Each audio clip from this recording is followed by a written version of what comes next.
So this is a review of my waterproof first aid kit that I put together. This is a useful bag to have. I primarily keep it in my truck, but it can also be thrown in my boat, and then when we go out on the lake I don't have to worry about having a first aid kit. And it's very good to have a bag that you know what all's in it in case you need to use it, and I think it's better than buying those pre-purchased ones that you can put together, although those do have their place. So let's go ahead and get into it.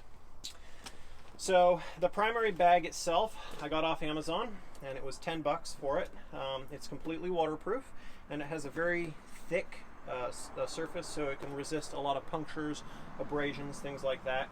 And that also means that all of your sensitive stuff inside, like gauze and medications and anything else, they're not going to be subject to excessive humidity, moisture, things like that, which are going to ruin them. So while a lot of kits aren't waterproof, I'm a firm believer that your first aid kit should be waterproof. So let's delve right into it. One of the first things that we have right here is Radian Raptor scissors. These unfold, they're made by Leatherman, and these can cut through anything. These will cut right through a penny. So these are helpful. Let's say that you were out on the lake or out on a hiking trail somewhere. Someone had a big trauma, they're bleeding. A lot of times you're not going to be able to pull their pants off or pull their shirt off because of injuries. These will cut right through it. So these are extremely helpful. They'll also cut bandages, and the nice thing is they fold up. They also have a seatbelt cutter right there. And so these things are very useful. Let's say you had to stop somewhere and do some emergency roadside assistance to someone that had flipped their vehicle or something like that. And the nice thing is they fold up in this holster, and you can just stick them in there, and you are set then from there. If I can figure out how they go in there. There you go, just like that. So those are very useful. All right, now let's pull out the rest of the contents. We have just a few things in here, and we'll kind of go over these, okay? Now, one of the first things that's easily accessible is a tourniquet.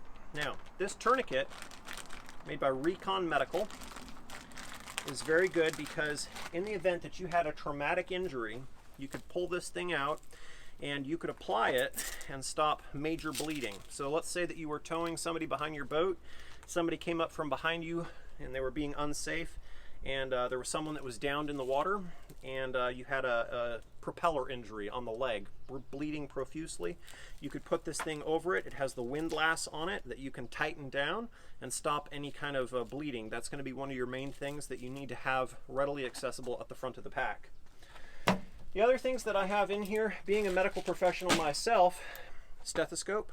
That way you can listen, make sure they have equal lung sounds, that type thing. Also have a blood pressure cuff in here, the manual kind, so that it's don't have to worry about batteries or anything else, and I can test their blood pressure. And this is kind of a plus or minus item. I threw this in here just because I have an extra one of these, but this is a Welsh Allen.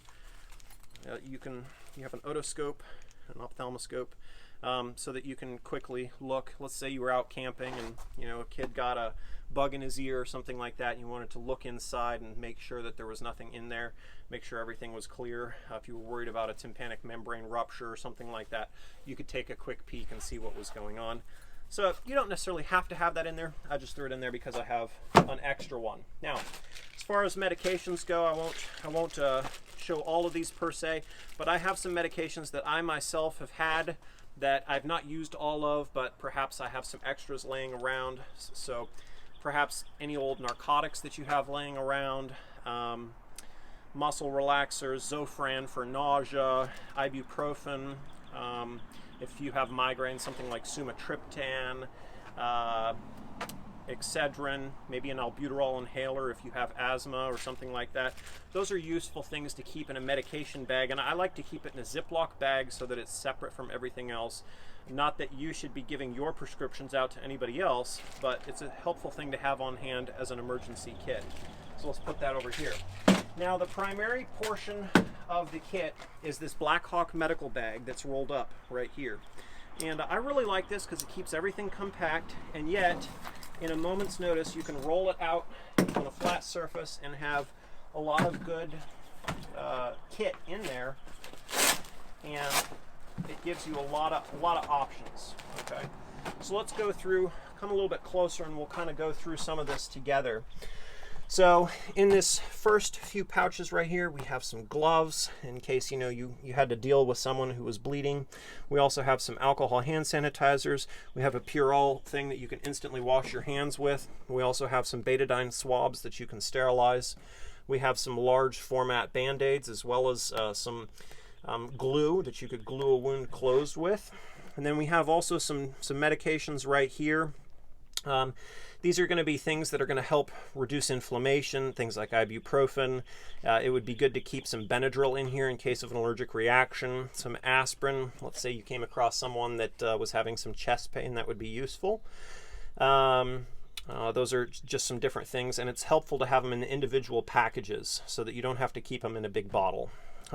Next, we have some gauze pads. The nice thing is you can buy a big box of these. Behind here, one of the main things that's useful is a nasopharyngeal airway. So if you encountered someone who was having a lot of breathing difficulty, a lot of bleeding, trauma to the face or something like that, you could put this down and it can suffice as an airway kit. Also have a chest seal behind here, so in case you had a sucking chest wound, you could quickly slap that on and seal off the chest wall so you don't end up with a very large pneumothorax. Have some sterile gloves right here in case you were going to be doing any kind of suturing or anything else and you want some sterile gloves for a procedure. One of the best things that you can keep in your kit that just about anybody can learn how to use is steri-strips. Steri-strips, you can buy a big box of them, put them in there, and in many cases, not all, but many cases, it's going to be just as good as sutures. And the nice thing about that is even if it doesn't work long term, you could leave them on until you can seek first aid. Also have a clotting sponge in here. You can break that open, and any kind of big abrasion that's weeping a lot of blood, you could put that on it and it would help. Moving on further, right here we have different things in case you had to give CPR. So these are going to be basically a protective layer between you and doing the breathing for the patient. So you put that over their face and then you can give rescue breaths and not have to worry about it. Other things right here have a little bit of saline for irrigation. That's just bacteriostatic saline. And we also have 1% lidocaine. Now this would be useful if you have to draw some up and inject it before you do any kind of suturing. And we just have some tape. I have an IV start kit right here, and also an IV needle, as well as a pigtail catheter and a 10 milliliter syringe, so you could draw up and start an IV. This is kind of plus or minus because a lot of the times if you don't have the actual fluid to give in a bigger medical kit that you keep elsewhere, an IV is not going to do you a whole lot of good. Also, I don't have any IV medications. I just put this in here because, you know, if you ever had to start an IV on someone, you could, and if somebody else had some medications, you could use those. Moving on a bit further, I've got some more tape. I have toothbrush toothpaste just thrown in here, as well as some more, basically just small gauze pads right there, that type thing. Moving down here, this is kind of the equipment part of the pouch. So I have a pulse oximeter, I have different more scissors, forceps, there's various things. And then in the back right here, I don't know if you can see it, I have some sutures, just some Vicryl sutures, and also a tongue depressor, cotton pad. One of the main things is we have a Sharpie right here. You're going to need that if you're going to be writing on a tourniquet or anything else. And so there's just some various other things in here, some safety pins. You can use those a lot of times if you're pinning a bandage and that type thing. But really, this is just a simple emergency first aid kit that you can keep, and you can use this in a variety of situations. And the beautiful thing is, with it being waterproof, you can keep it in the back of the truck, throw it in the boat, take it wherever. Don't have to worry about it getting muddy or anything else. Just hose it off when you're finished. And it's a really excellent thing for you to have on hand. Thanks.